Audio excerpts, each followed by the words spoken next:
2 Samuel chapter 11.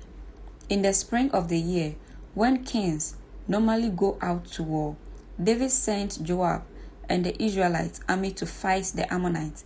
They destroyed the Ammonite army and laid siege to the city of Rabbah. However, David stayed behind in Jerusalem. Verse 2. Late one afternoon, after his midday rest, David got out of bed and was walking on the roof of the palace. As he looked out over the city, he noticed a woman of unusual beauty taking a bath. Verse 3. He sent someone to find out who she was, and he was told, "She is Bathsheba, the daughter of Elim, and the wife of Uriah the Hittite." Verse 4.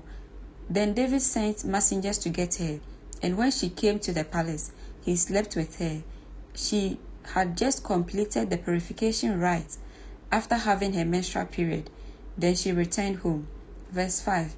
Later, when Bathsheba discovered that she was pregnant, she sent David a message saying, "I'm pregnant."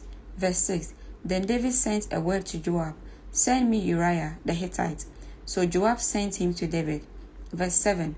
When Uriah arrived, David asked him how Joab and the army were getting along and how the war was progressing.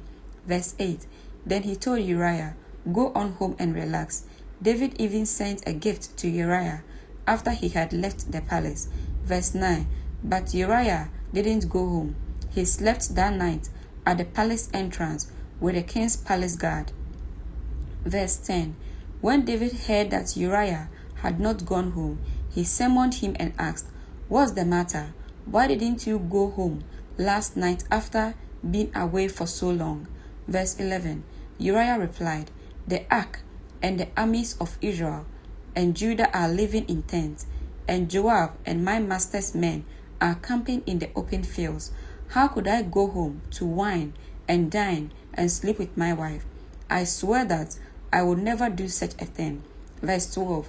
"Well, stay here today," David told him, "and tomorrow you may return to the army." So Uriah stayed in Jerusalem that day and the next. Verse 13. Then David invited him to dinner and got him drunk, but even then he couldn't get Uriah to go home to his wife.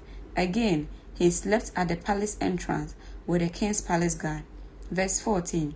So the next morning, David wrote a letter to Joab and gave it to Uriah to deliver. Verse 15. The letter instructed Joab, "Station Uriah on the front lines where the battle is fiercest. Then pull back so that he will be killed." Verse 16. So Joab assigned Uriah to a spot close to the city wall where he knew the enemy's strongest men were fighting. Verse 17. When the enemy's soldiers came out of the city to fight, Uriah the Hittite was killed along with several other Israelite soldiers. Verse 18. Then Joab sent a battle report to David. Verse 19. He told his messenger, "Report all the news of the battle to the king." Verse 20. But he might get angry and ask, "Why did the troops go so close to the city? Didn't they know there would be shooting from the walls?" Verse 21. Wasn't Abimelech, son of Gideon, killed at Thebez by a woman who threw a millstone down on him from the wall? Why would you get so close to the wall? Then tell him, Uriah the Hittite was killed too. Verse 22. So the messenger went to Jerusalem and gave a complete report to David. Verse 23. The enemy came out against us in the open fields, he said, and as we chased them back to the city gate.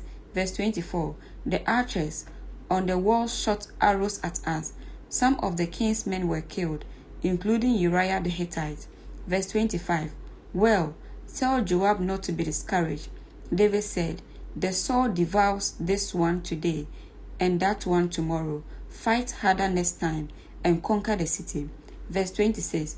When Uriah's wife heard that her husband was dead, she mourned for him. Verse 27.